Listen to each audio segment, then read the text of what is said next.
Next MCQ आपके सामने screen पे ये रखा हुआ है, लिखा हुआ है alpha beta gamma, alpha beta gamma are the zeros of the polynomial. अब जो पॉलिनोमियल है आपके पास वो क्यूबिक पॉलिनोमियल है, जिसकी मैक्सिमम पावर 3 होती है ना, उसको क्यूबिक पॉलिनोमियल कहते हैं, और उसके मैक्सिमम जीरोस 3 हो सकते हैं।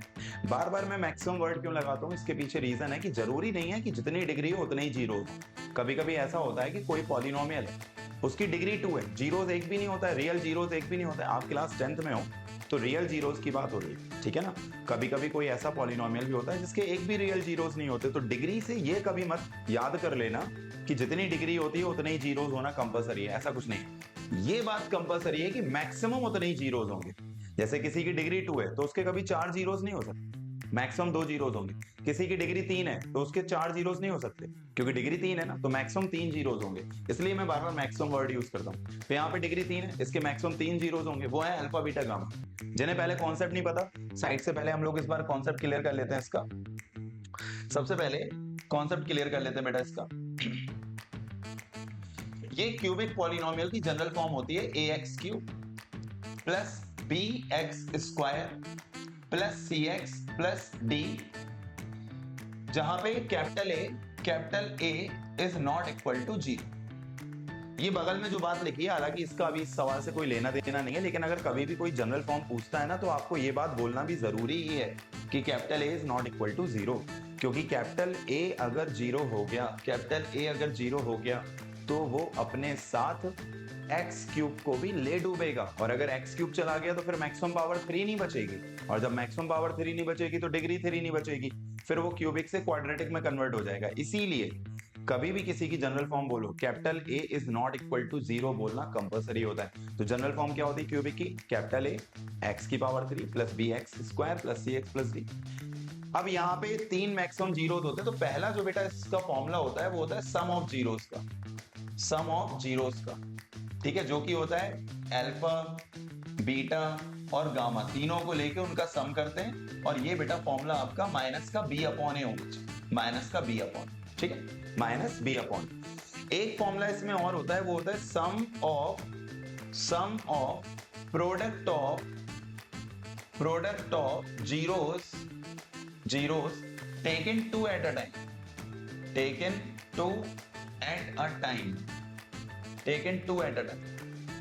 अब ये वाला फॉर्मूले की जो लाइन है वो काफी लोगों को बहुत खतरनाक लगती है कि क्या लिखा हुआ है sir, sum of product of zeros taken two at a time.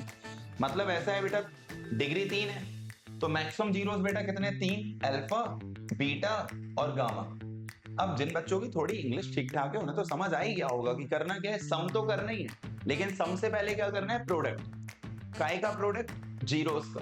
Zeros कैसे लेने?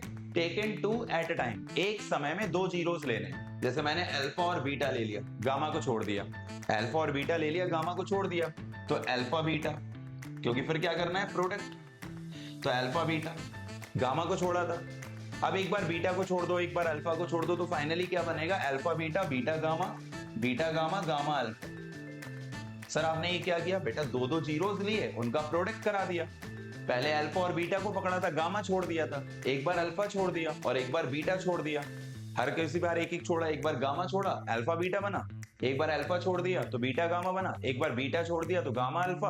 अब इन तीनों का कर दो सम, क्योंकि आगे लिखा है सम, तो इसी चीज को बोलते हैं, ये जो मैंने मैथमेटिकल लाइन लिखी इसको थ्योरी में क्या पढ़ते हैं? Sum of product of zeros taken two at a time, यानी एक समय में 2 जीरोस लो, पहले उनका मल्टीप्लीकेशन कराओ, फिर बाद में उनका सम कर दो, तो alpha beta plus beta gamma plus gamma alpha. तो इसका फॉर्मूला बेटा C अपॉन ए होता है, और एक होता है सीधे सीधे product of zeros, product of zeros.